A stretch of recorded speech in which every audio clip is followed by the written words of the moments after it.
And on Friday, I believe we spoke about Glenn Beck, and we have a question coming in about the 912 project, which he is heading up. I don't know about the 912 project. Do you? Never heard of it. And I don't follow Glenn Beck because I think he's the disinformation specialist, along with Rush Limbaugh and Hannity and that whole gang. You know, this stuff that Beck came out with about the Bubbas attacking government and that we'll have martial law. He's trying to get them to do that. That's my feeling.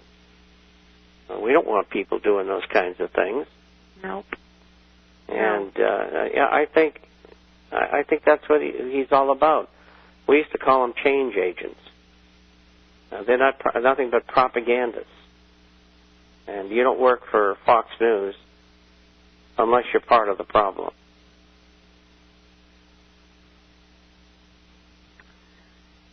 Oh, and I had a question for you, and it just went out just as quick as it came in, Bob.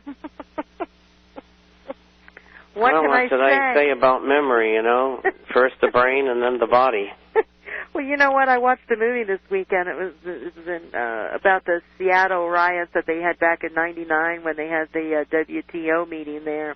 And, you know, that's exactly what it was. You had a group that was sent in there to create violence, and that created the whole situation because the major demonstrators wanted a peaceful demonstration. They had it all mapped out and everything. And but you had the handful that came in and started to do the property damage, and you know, and things just went nuts, and it was awful what they did to some of the people. I mean, you talk about these gases. I mean, they were like hoses spraying the stuff in the people's eyes. It was horrible, and what happened there. So, you know, that's, you know, we're back in that same type of administration. So, you know, it's not a good thing, but it was also what was interesting is not only, but they stated a lot of facts about the WTO, you know, in the beginning of the program, and you know how it, you know, with GATT and you know the trade and what's going on. So, you know, it was interesting, but horrible. So, we certainly don't want things like that.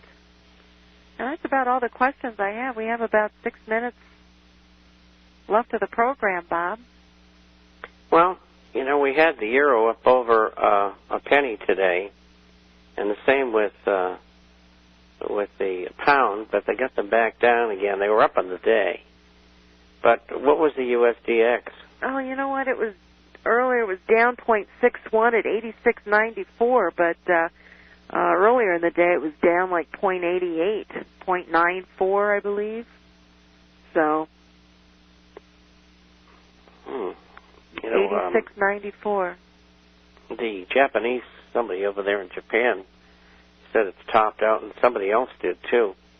And I said in the International Forecaster that we believe that there was a topping out going on, and I think we're right. It's between like 85.5 and 89, and or an 89 something. And that would be in the spot month. And I think it has topped out. You never know for sure until it's been left behind, but it looks that way. And the dollar is where it's at because of hedge funds redemptions. They need dollars to pay the people. And some of the investments are not in dollars. And as well, they were probably, I'll guess, I'll say that they were doing 70 to 80% of the yen and Swiss franc carry trades, which they've been unwinding. And that's why the Japanese yen got so small and went down to so high.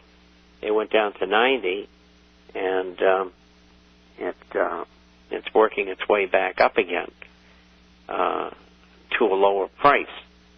And I think the Bank of Japan had a lot to do with that. But it was very strong for that reason, and the dollar has been strong for that reason as well. I don't think that the hedge funds and banks, but mostly hedge funds, are finished deleveraging. But I think a good part of it's been done. If I had to guess, I'd say about 75%, maybe more.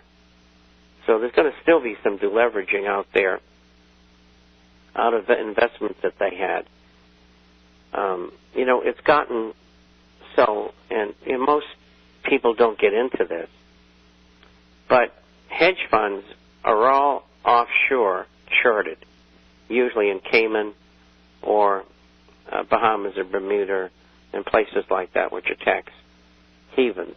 And that is so that they will not have to pay taxation to their home country, at least until they get a tax break like they got 4 years ago, where they paid 5.25% to bring back $350 billion, and when they should have paid 33%.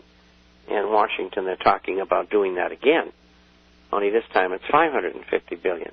I mean, the stuff that goes on is unbelievable, truly, truly unbelievable. The corruption and theft is just incredible. And these same companies and other corporations in Wall Street and banking, they give campaign contributions to the people who are running for office. And that's the only way they can get reelected is with money.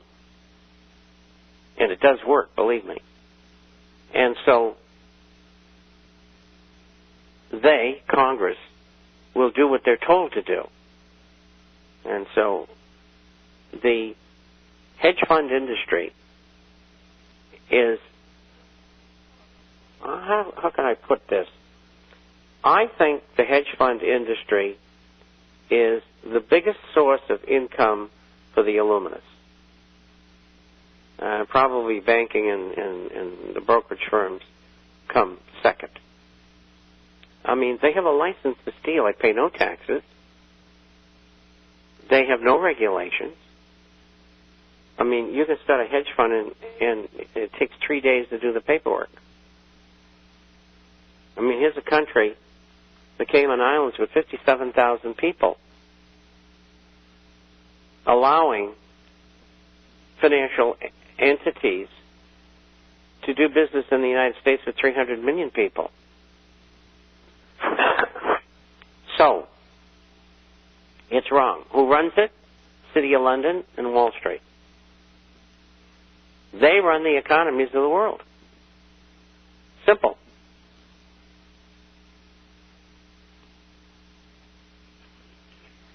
Today, Obama came out and said that they're ready to spend, $15 billion for small businesses.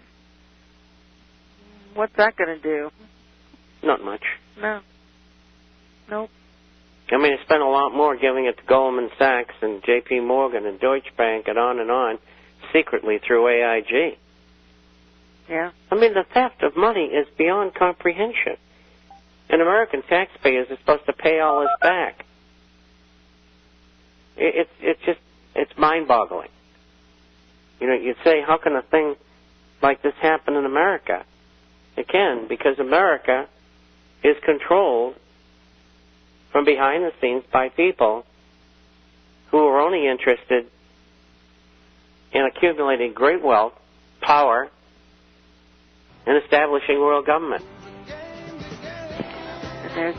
We're out of time today. That hour goes by fast. We'll be back on Wednesday. Hope you are too. Until then, be safe. Have a great week, and God bless. Thank you, Bob. Okay, bye-bye. Bye-bye.